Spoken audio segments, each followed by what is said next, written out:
बिस्मिल्लाहिर्रहमानिर्रहीम। अस्सलाम वालेकुम स्टूडेंट्स। आज हम फर्स्ट ईयर केमिस्ट्री का सेकंड लेक्चर पढ़ेंगे जो कि हमारा टॉपिक है मॉलिक्यूल्स। मॉलिक्यूल्स से पहले हमने पढ़ा है एटम्स के बारे में। आपने पढ़ा था एटम्स के डेफिनेशन में, atom is the smallest particle of an element that may और मे नॉट एग्जिस्ट इंडिपेंडेंटली। अब ये थी डेफिनेशन एटम की। अब जो मॉलिक्यूल है वो एटम से थोड़ा डिफरेंट है। डेफिनेशन ये थी एटम की कि जो एटम है वो आज़ादाना तौर पर अपना वजूद बरकरार रख भी सकता और नहीं भी रख सकता, जबकि मॉलिक्यूल्स क्या है, मॉलिक्यूल्स आज़ादाना तौर पर अपना वजूद बरकरार रख सकते हैं। ये किसी भी सब खालिस शय का ऐसा हिस्सा होते हैं, ऐसा ज़रात होते हैं जो कि आज़ादाना तौर पे अपना वजूद बरकरार रख सकते हैं। तो इसकी डेफिनेशन में जो आप नोट कर लें, डेफिनेशन है the smallest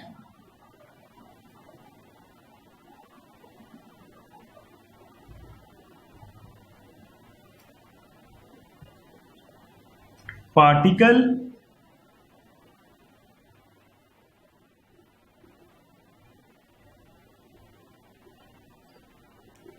of a pure substance. Pure substance mean खालिस शय। ये किसी भी खालिस शय का एक छोटा जर्रा है, substance that can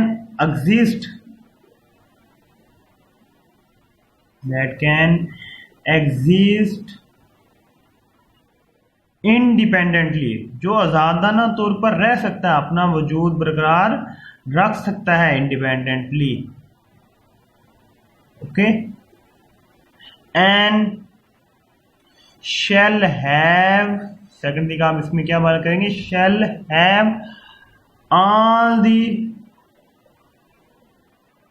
all the properties of substance, all the properties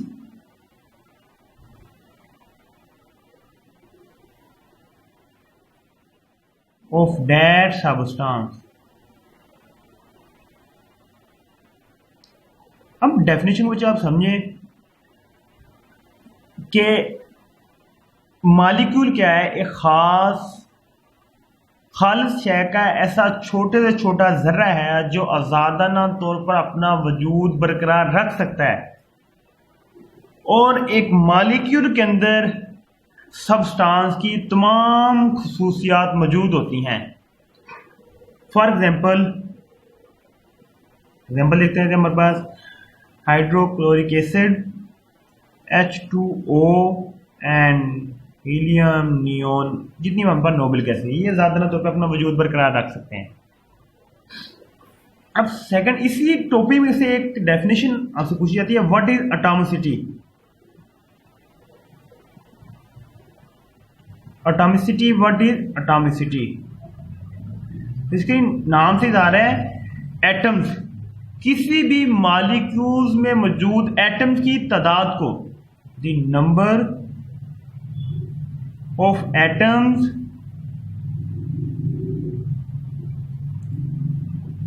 present in a molecule.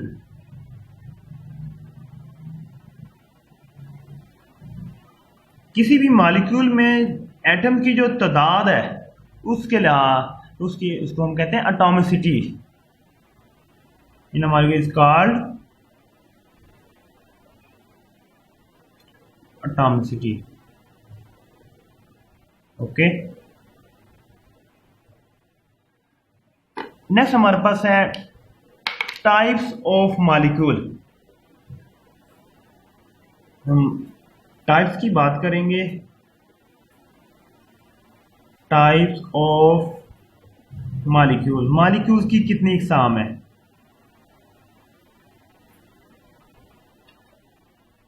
तो तक मॉलिक्यूल्स के हमारे पास 3 इकसाम है। 3 इसको हिस्सों में तकसीम करते हैं हम।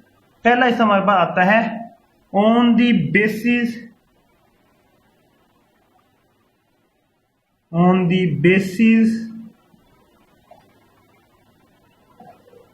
Of atomicity. एटम की तादाद के हवाले से हम मॉलिक्यूल को डिस्कस करेंगे, कितनी कितनी तरह के एटम के हिसाब से मॉलिक्यूल्स कितनी तरह के होते हैं।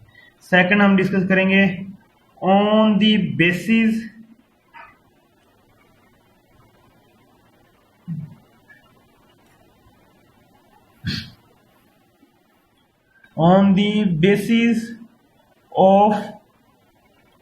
of kind of atoms, atom की इकसाम के लिहाज से। ठीक है, हम एटम की इकसाम के लिहाज से इसको डिस्कस करेंगे। And third and last is on the basis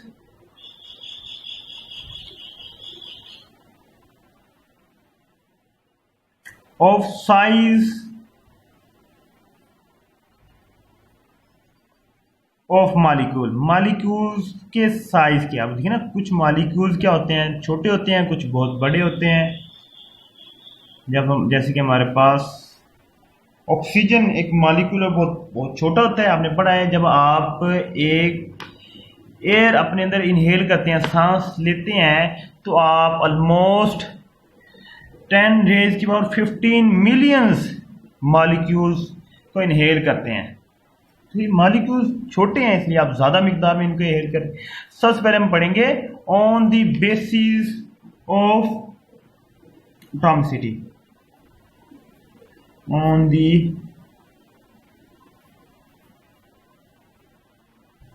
basis of atomicity. Atomicity के लिहाज से एटम्स की तादाद के हवाले से हम इसको कितने ग्रोहों में तकसीम करते हैं। अब हमारे पास एटम्स की तादाद के हवाले से या तो मॉलिक्यूल क्या होगा, मोनोएटॉमिक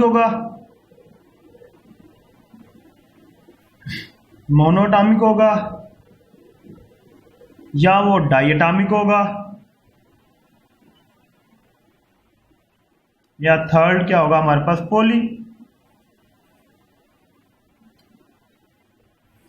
पॉलीएटॉमिक मॉलिक्यूल। अब इनको बच्चे समझ लें, बहुत इजी है। मोनो मीन एक, मोनो हम कहते हैं एक को। तो ऐसा मॉलिक्यूल जो सिर्फ और सिर्फ एक ही एटम पर मौजूद हो, हम उसके कहेंगे मोनो एटॉमिक मॉलिक्यूल। लाइक हमारे पास जितनी भी नोबल गैसेज हैं, helium, neon, argon, for example krypton, xenon, ये जितने भी हमारे पास गैस नोबल गैसेज हैं, इनको हम कहते हैं monoatomic molecule. Diatomic mean, di का मतलब होता है दो, टू। तो हम इसमें बात करेंगे उन मॉलिक्यूल्स की जो सिर्फ और सिर्फ दो एटम्स पर मुश्तमिल होते हैं, लाइक O2, Cl2। इनमें देखें ना, दो एटम्स हैं, Fe2, F2, okay. And poly और ट्राई भी इसमें, ट्राई में क्या होगा, हमारे पास तीन मॉलिक्यूल्स आ जाएंगे, H2O वाटर, दो हाइड्रोजन और एक ऑक्सीजन है। तो पॉली में क्या होगा, जिसमें ज्यादा आपके पास क्या आ जाते हैं, ज्यादा एटम्स हो, लाइक ग्लूकोज है C6H12O6, लाइक H2O, H2SO4। ये हमारे पास एग्जांपल्स हैं पॉलीएटॉमिक मॉलिक्यूल्स की। Next, second is on the basis of kinds of atom. Atom की काइंड्स के लिहाज से, एटम की इकसाम के लिहाज से मॉलिक्यूल्स की इकसाम को हमने बयान करना है। अब एटम या तो वो एक तरह के हो सकते हैं या मुख्तलिफ हो सकते हैं। बहुत सिंपल है, या अगर वो एक तरह के होंगे तो हम इन्हें कहेंगे होमो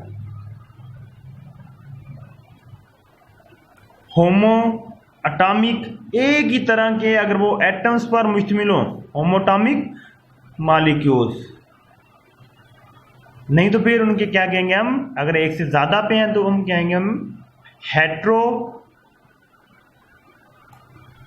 एटॉमिक मॉलिक्यूल्स। अब बात समझ आ गई। Homo mean same, homo mean क्या है, सेम काइंड, एक ही तरह के जो एटम्स होंगे। For example O3 H2 and S3, ये हमारे पास क्या है, जो मॉलिक्यूल्स हैं वो सेम काइंड ऑफ एटम से मिलकर बने हैं। और हेट्रोजीनियस, जिसमें डिफरेंट काइंड्स हों, हेट्रोस का मुख्तलिफ डिफरेंट काइंड्स होंगी, तो हम क्या कहेंगे, लाइक CO2 H2O, ये हमारे पास एग्जाम्पल है जिसमें हमारे पास क्या आता है, डिफरेंट हमारे पास एटम्स आते हैं मॉलिक्यूल के अंदर। नेक्स्ट है हमारे pass on the basis of size of molecule, molecules के साइज। अब देखें ना, मॉलिक्यूल्स कुछ छोटे भी होते हैं, कुछ मॉलिक्यूल्स साइज में बड़े भी होते हैं। अब अगर छोटे होंगे तो हमें उनको डिवाइड करेंगे माइक्रो में, micro molecules and macro, macro molecules, जिनको समझ लें। माइक्रो मॉलिक्यूल्स साइज के हवाले से हम इनको आगे मजीद तकसीम करेंगे माइक्रो और मैक्रो में। माइक्रो मीन स्मॉल, आपने पढ़ा होगा माइक्रो फिजिक्स में भी पढ़ा होगा, 10⁻⁻⁶ मीटर, ऐसे ही पढ़ा है जी। Micro has small size and low molecular weight. यहां पे क्या होगा, स्मॉल साइज होगा इनका एक तो, and low molecular weight, and there macro बड़े, large size and high molecular wait.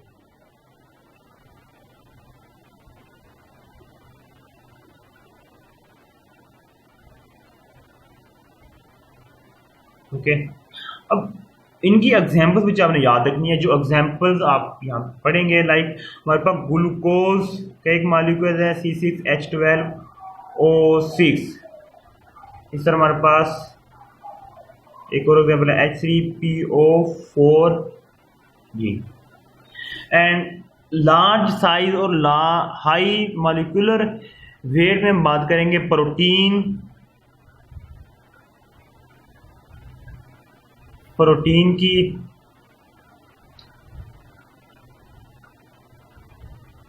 Haemoglobin की,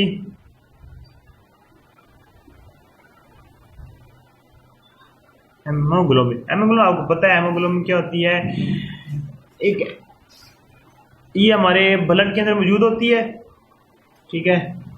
और वो कहता है कि इसमें से कुछ एमसीक्यूज आते हैं हेमोग्लोबिन के हवाले से, आपने बुक से रीड कर लेने हैं। हेमोग्लोबिन जो हमारे पास पानी हाइड्रोजन से कितनी ज़्यादा भारी है, ठीक है ना। और ये जो हेमोग्लोबिन का मॉलिक्यूल है वो कितने एटम से मिलकर बना होता है, ये दो एमसीक्यूज हैं, इनका आंसर आप देख लीजिए बुक में, आपको मिल जाएगा कि हेमोग्लोबिन का एक मॉलिक्यूल कितने एटम से मिलकर बना होता है। और सेकंड थिंग ये कि हेमोग्लोबिन पाई कहाँ पे जाती है, ब्लड में पाई जाती है, सिंपल है। और इसका जो हाइड्रोजन एटम से कितनी भारी है आपके पास हेमोग्लोबिन। नेक्स्ट हम पढ़ेंगे difference between atom and molecule.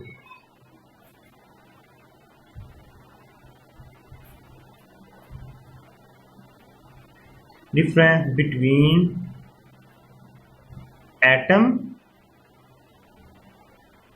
And molecule.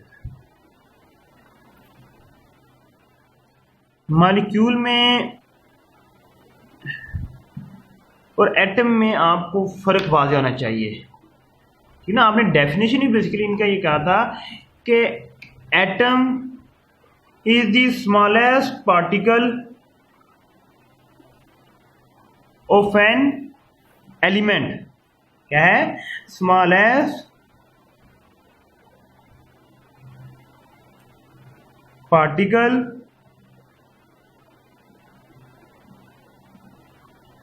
Of an element, ये किसी भी एलिमेंट का छोटे से छोटा जरा है। And second is molecule. Molecule क्या है, molecule is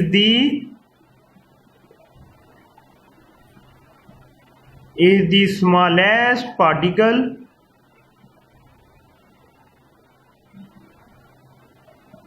of a poor substance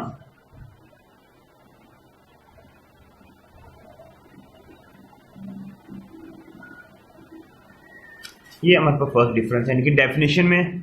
second हमारे पास है जो एटम होता है आप उसको सिंबल से ज़ाहिर करते हैं। सिंबल्स आपने पढ़ा है कि जो हमारे पास एटम्स होते हैं उनको आप क्या करते हैं, सिंबल्स से ज़ाहिर करते हैं।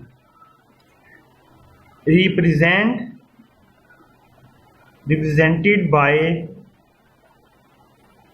symbols. Example, hydrogen by H and oxygen is by O, and molecule represented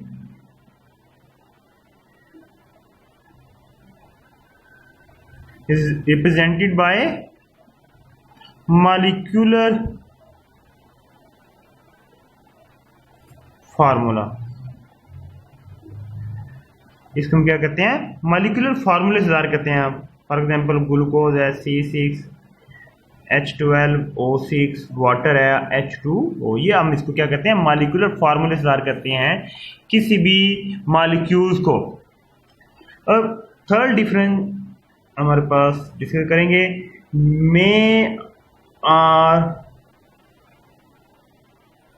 may not exist independently।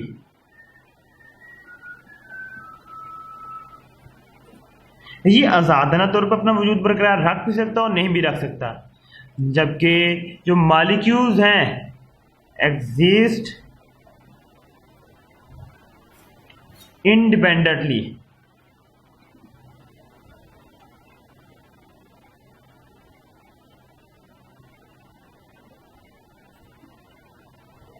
Okay, I hope you have all clear about this topic.